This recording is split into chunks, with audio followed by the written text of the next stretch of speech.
What's going on, everybody? It's Mike from sneakerhistory.com, and I'm back with another video. Now, first off, I hope everyone's doing well, staying inside as much as they can, and just staying healthy. And while you guys are inside, thank you so much for watching the videos. I hope they keep you entertained.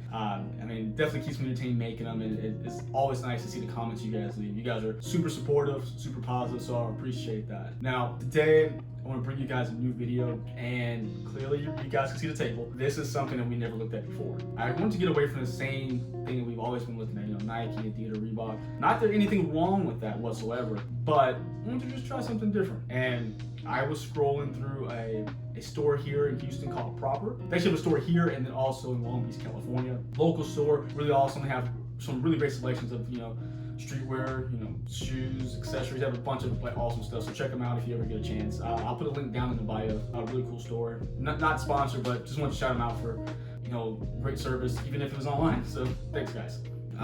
But as I was searching through their site, I saw a section for a brand called Karhu. You guys can see here on the front of the box. Now, this is a Finnish sportwear company, and they've been around since 1916, which is crazy because clearly they've been doing business for well over 100 years, and I've never heard of them. Not saying that me not knowing is like the end all be all, but I'm just surprised that I hadn't heard of them. But that's clearly my fault because they have been around a lot. They've been putting out some great sneakers. And so going through my search, I saw this model we're looking at today is actually the Fusion 2.0.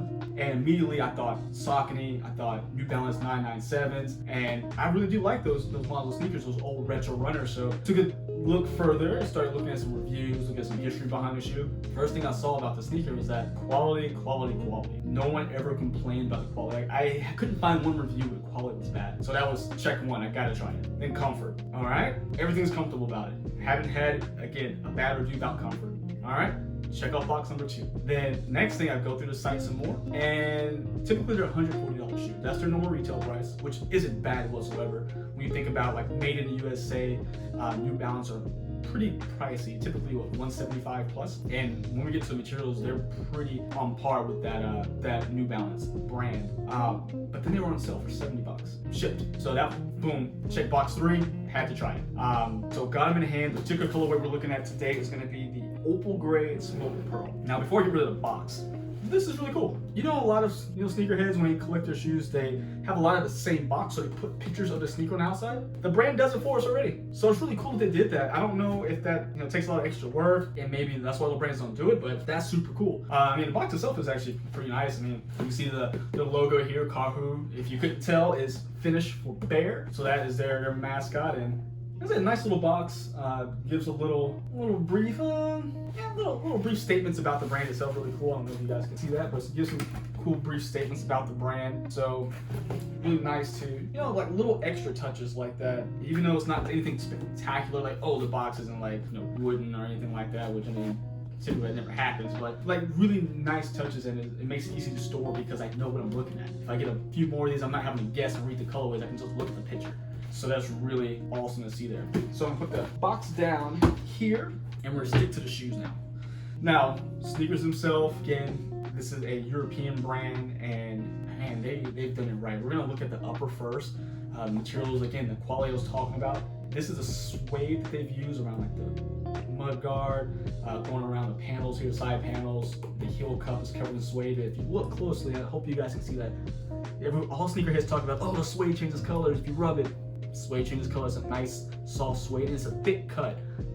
Let's see if you guys can get really close on there. You can see the cut, really thick cut suede. And so not only is it nice, but it looks like it's gonna be durable for a while. Now on the toe box itself, we have a nice, pretty soft nubuck. Typically a nubuck, it's not soft all the time. I think of sneakers like the Jordan 6 Black Infrared. It's a nubuck, and it's kind of hit or miss depending on what release. And this one's a very nice, soft, smooth nubuck. It's very smooth, and you see some more of it here on the side panel, on the medial side and the lateral side. And the rest of the shoe is going to be a mesh tongue, so pretty breathable, really soft and cushiony. Mesh inside in the sock liner. They utilize rope laces here. They're not 3M, they're just a white and gray rope lace here. Really nice though. There's no extra laces, but with this color, I don't know if different colorways they have more laces, but these work. The white and gray work well here. And then on the tongue, you have the Karhu branding and the Fusion 2.0 right on the tongue there. And then the inside you have Karhu, Finland 1916 with the bear logo. And now what I want to bring you guys to next, well actually before we go there, I want to really get a pair of New Balance 997s made in the USA. I want to put these two side by side and do a comparison video because I really think that these could be a pretty, pretty on par quality between the two. I think they're both going to be pretty hand in hand because these are super nice. I don't know, I really want to see the differences. There's definitely going to be differences, but I think that it can be a great competition if you got them hand in hand and can see the differences. This would be great. Now, one fun fact about the shoe is that they utilize an M for the logo. So you guys clearly see the gray M for the logo. Now the logo stands for the Finnish word Mitarsi. Let me see if I'm looking at my notebook here to make sure I got it right. Yeah. I'm sorry, Mistari. Got the S in the wrong place. So Mistari, and I apologize if I destroyed the word, but please feel free to correct me in the comments below. But it means champion in Finnish. Now, they didn't always have this branding, and the cool fact I saw when I looked up the brand was that Karhu actually established the three stripes. Now, they used the three stripes from I think 1920 up until 1952, where they sold it to, you guessed it, Adidas. Now, the crazy part about them selling it, the licensing for the three stripes is not that they sold it, but the story of what they sold it for. So this is what I looked up. I saw it multiple sites, multiple sources. So I'm not sure again if it's correct, but it is kind of crazy to think in 1952 they sold the three stripe branding to Adidas for 1,600 euros and 2 bottles of whiskey. Now, I mean, Adidas clearly still using the branding now, so it's crazy. Three lines and they're still up and going, but these guys are still hanging around too.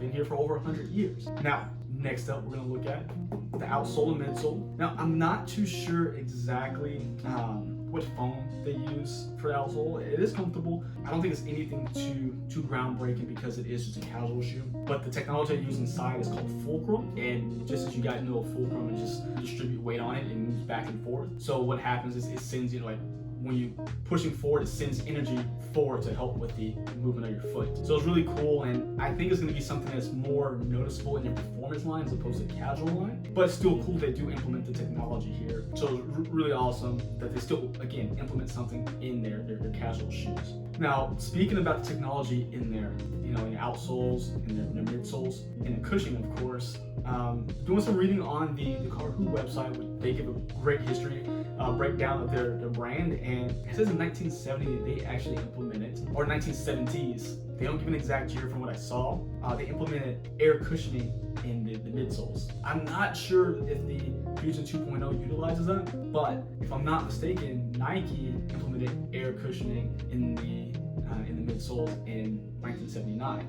So it'd be really cool if they were the ones to have the first air cushioning and they sold the three stripes to Adidas. That means that they basically have their fingerprints on 2 of the biggest brands in the world. And again, it's silly. How did I not hear about this sneaker? But they've done so much. I mean, they created what we know today for Adidas. They possibly have been the first ones to utilize air cushioning. It's so cool to, again, branching out has got me into this shoe, and man, I mean, stories behind it are just awesome. I mean, there's so much behind them, and it's really cool to sit and just read about something I had never heard about before. Now, comfort, again, the shoe's very comfortable, and only issue I have, and it's not because of the brand itself, not because of the shoe, it was just the reviews I read, is about sizing. Sizing, everyone kept telling me, well, not telling me, but telling the world they were putting these reviews out to go down half a size to use sneakers fit wide. I don't think that's true. When I put the sneaker on, it definitely felt a normal width. I went down half a size to 9.5. I'm typically a size 10, and they're snug, they're definitely still wearable, but I would much rather have gone true to size. Now, maybe just everyone's foot structure who put these on, maybe they just all happen to have the same foot structure, because there's not a ton of YouTube reviews on these. I think maybe I found maybe 4 or 5, and it could be more. Maybe I just kind of gave up too soon, but definitely go true to size if you can. But also try them on if you can. I know it's kind of hard to do it now. You can't really go in the stores, and things are starting to open up little by little, but I don't know what the situation is for like trying shoes on. So my personal thought is, of course, try them on if you can, but if not, I think true to size is your best bet. And honestly, I would say wide footers go up half a size, because again, I don't know if this gives it justice looking at it from this view, but they're not really a wide sneaker. So maybe, whatever your New Balance 997 size, or your Air Max 1 size, go that size. That is a very, I think, fair comparison when it comes to the construction of the sneaker and how they fit. Try that. Again, until we're able to go out and actually try the shoes on, I think that'll be your best bet.